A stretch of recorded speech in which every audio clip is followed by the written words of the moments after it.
Hey, welcome to Tabletop Skirmish Games. I'm Lee, and in this video I'll show you how I speed painted my 10 gut rippers from the Kruleboyz using mostly contrast paint to a tabletop ready standard.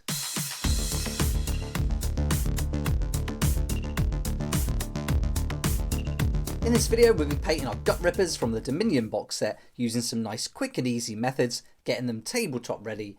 We're using mostly contrast paints and a bit of dry brushing, and here they all are. Here's all 10 of the gut rippers from that set, all finished, and I'm really happy how they turned out. So I'll go through step by step exactly how I did it in this video, and hopefully this will help you get your gut rippers tabletop ready in no time.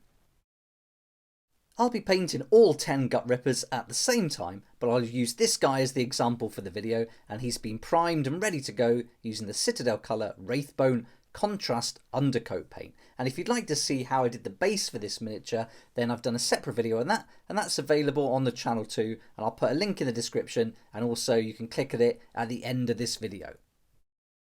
We'll mostly be using contrast paints in this video, but also some technical paints and metallic paints too, and I'll put a link to all of them in the description below. The brush I mostly use is a Kolinsky synthetic number 2 size, and that's perfect for doing a model like this.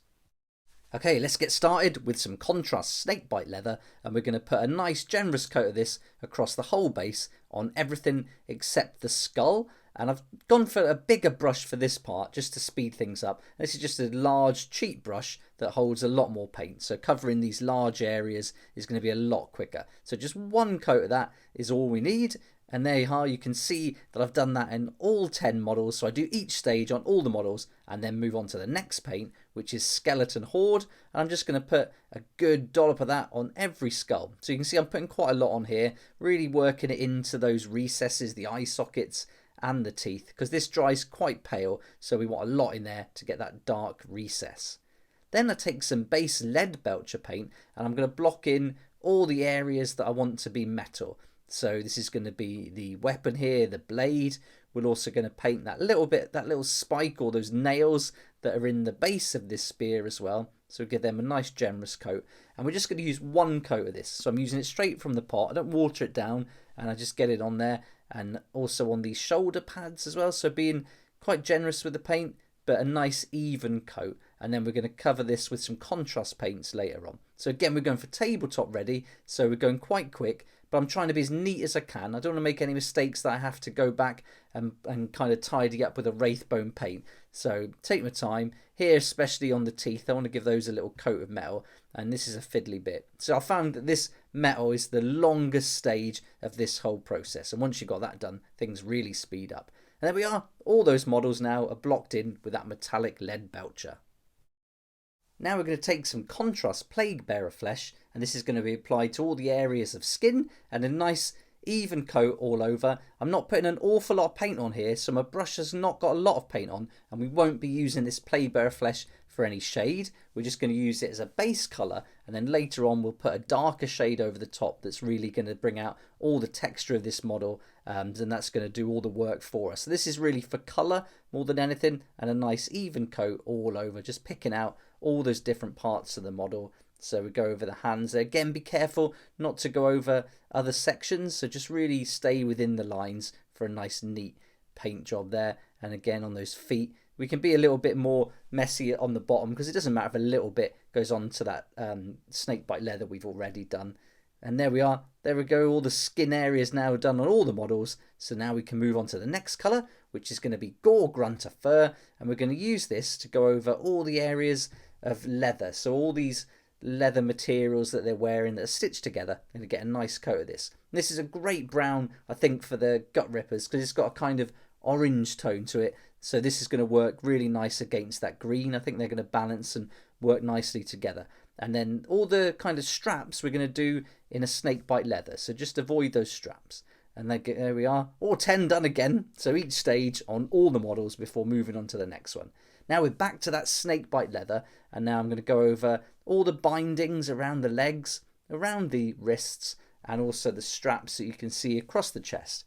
And the trick here with the contrast paints is just to start and end your brush strokes where you want most of that paint to build up, and then you've got plenty of time to move it around, work it into those recesses, and then on those more raised areas, just allow it allows it like less to build up there, and then that's going to give you that contrast while it dries. Those recesses will be nice and dark and the raised areas a little bit lighter, but the contrast paint's perfect. It's really fast to apply and it really gets sucked into those recesses to give that shadow, and it's just a great paint to work with. I think it's perfect for doing like speed painting like this. You can really get through the models quite quickly, but it leaves a really nice effect too. And on all these natural colours, I think it works great. So furs, leathers, things like that. I think contrast paint's great for that.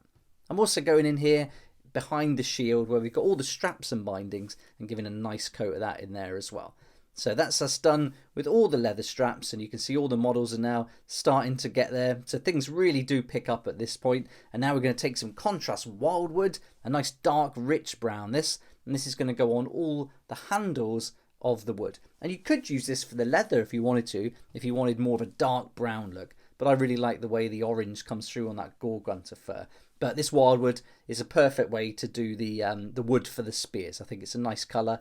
It really lines up with the image and artwork I'm copying from the Dominion box set too.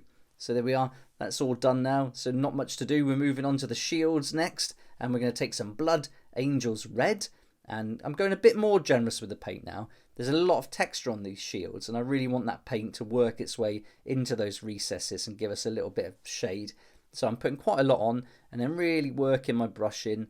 Where I've gone over these little dimples in metal, I'm not being too careful to do a neat paint around those. If a little bit goes over it, I don't mind. It's all going to work for the end effect anyway. And there we are. So just moving around, making sure I cover all that up, and then avoiding the mouth, and I'm going to leave the tongue because I want to do that a nice bright pink later on. So just working it in there, blocking it in. So yeah, a little bit more generous with that red. And then on the other side, we're going to just paint in all that side of the shield as well, giving it a nice red, rich, deep colour, and that's going to finish that off nicely. And then once we've done that, you can really see them starting to come together now and starting to look like Kruleboyz with those shields. And then we're taking some Volupus pink, and I'm just going to use this for the tongue. And this is the only shield out of all 10 of them that's got a tongue, and so I thought we're going to add this colour on there, and I think it looks great. I also used it on the guy with the Belcher banner, and it looked really good, so I really like that colour. Then we're going to take some Bale Tan Green, and this is going to go over all the areas we painted with that Plaguebearer flesh earlier on. And it's really important to make sure this is dry before we apply this stage. And so I'm being a little bit more generous here than I was with that Plaguebearer flesh. But you can see I'm just putting it on quite quickly, and I'm not messing around, really working it into those recesses, and it goes in nicely. And that's really changed up that colour now. They're all a lot brighter and look like the box art a lot more. Then I'm going to take some Nuln Oil Shade, and this is going to go over all the silver areas of the model, and so the helmet, the shoulder pads there, the spear, really give it a nice generous amount, and that's going to just go in and really take us away from that flat colour. Then I take some Leadbelcher again, and I'm just going to dot in those eyes on the shield, and then I'm going to make sure that that's completely dry before moving on to the next stage. So just get in there with a nice, I've got a different brush actually, a smaller brush here just to do this with, so really work it in. Then when that's completely dry, take some contrast Iyanden yellow and put a nice dollop of that on top, and that's going to give us a nice bright yellow but metallic looking eye and finish off those shields really well. Then we're going to take some technical paint, Typhus Corrosion, and just using this really old scruffy brush, we're just going to stipple this on all the silver parts of the metalwork. So on that spear, again, the helmet and the shoulder pad, and I'm not putting too much on, so be quite frugal here with this. Then once that's dried, we're going to take some contrast Basilicanum grey, and I'm going to kind of paint in over the teeth and in between them. So this whole mouth is going to get a coat of this, and you don't really need to do that metallic stage on the teeth really. You could have just gone over this with just this Basilicanum grey, which would have sped things up, but I want them to, the teeth to stand out a little bit, and I may go back and highlight them at a later stage. Then I take some Gryph-Charger grey. I'm just going to apply this to those little dimples on the shield, and this is more of a blue grey, and so again on the artwork you can see it's a little bit blue, but I didn't want it to stand out too much, so it's really subtle here, and I'm just putting a little bit over those dimples, and also on the helmet as well. So I'm just dotting that around on all the dimples, not on the whole helmet, just on the little bits that stick up there. So all over those, and also on the shoulder pad, just popping a little bit on there. You're hardly going to notice it, and you don't even need to do that stage if you don't want to. Then I take some Agrax Earthshade, and I've got that big brush again, and I'm just going to apply a nice generous amount of the Agrax Earthshade all over the base. This is an optional stage as well. I don't need to do this, but I think it's just going to give a little bit extra depth to the base, and so it's just something I wanted to go with, and it doesn't take long, so I think it's worth taking that little bit extra time if you've got it just to do this, because I think that really does make a difference to the base. Then we're going to take some Stormhost silver. I'm going to get my old vegan makeup brush here, nice soft bristles, load the bristles up in the paint, and then I'm going to work that into the bristles on some kitchen towel and then wipe off as much as I can, and then we're going to do some dry brushing. And I'm being really gentle at first because quite a bit of paint still on the bristles and I don't want it all to come off really thick. So just being really gentle so I've got complete control and I know exactly how much paint's going to come off. And this is really going to bring this metal work to life. You can see just how gentle I'm being now. I'm hardly touching it at all. Just picking out those raised areas and those little spikes or nails on the end too. And the same on the shoulder pad. I just want to catch the more raised areas, the ones that are going to really get that light. And this is really making a big difference for a short amount of time. And you can see it won't take you long to do all 10 of these models with a bit of dry brushing like this. And then I'm just going to really try and just catch a little bit of highlight on those dimples on the shield. But I don't want the silver to go on the red, so I'm being really careful here. So there we are, I'm just really hardly touching it. Now we're on to another technical paint called Nurgles Rot, and this is going to give us a really slimy look to our bases, that swampy look that we're after. And so be really generous with this. Get a big dollop on an old brush. You can see I've got tons on the brush there, and I just put it on and almost roll my brush to like just wipe it off, and then put a little dots here and there just where I think it looks nice. I'm looking for more of the kind of deeper areas of the base. Anywhere where there's like a rock or a little reed growing, I'll put a little bit in there. Then I take some Mournfang brown base, bit of blue tack, pop that on the end of a chunky brush like that makeup brush, and I can stick that to the bottom of the base. And then this is going to act as a little turntable, making it really easy to paint the rim. And I've gone for brown. I don't normally like to paint black rims here, so I've gone for a nice brown colour, and this is going to take 2 coats. So I do 2 even coats all on the rim, and so let the first one dry completely before you do the second. Make the most of that turntable to make it really easy, and this doesn't take long at all.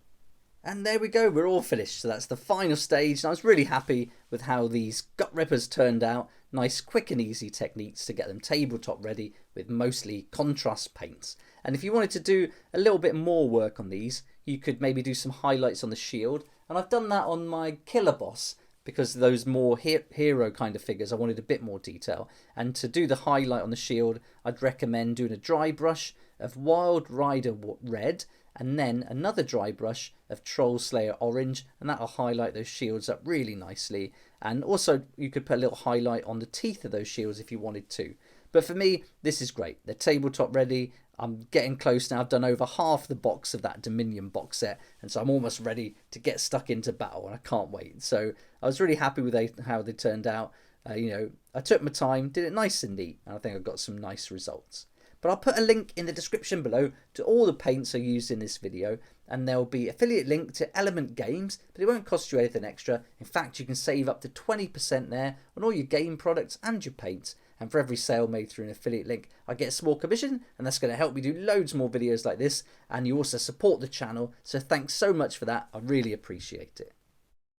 Don't forget, if you'd like to see how I did the base for my Kruleboyz, then that video is up on the channel too. And there's also another one there for the Stormcast Eternals as well, and I'll be painting all the miniatures from that Dominion box set on the channel. And already I've done the 20 Hobgrots, again speed painting, did a different colour on these so you can see the skin tones are different there. I've also painted the Murknob and the Killer Boss, so they're all on the channel for you to have a look at. And over the next week or so I'll be painting the rest of the models, getting this whole box set ready for battle.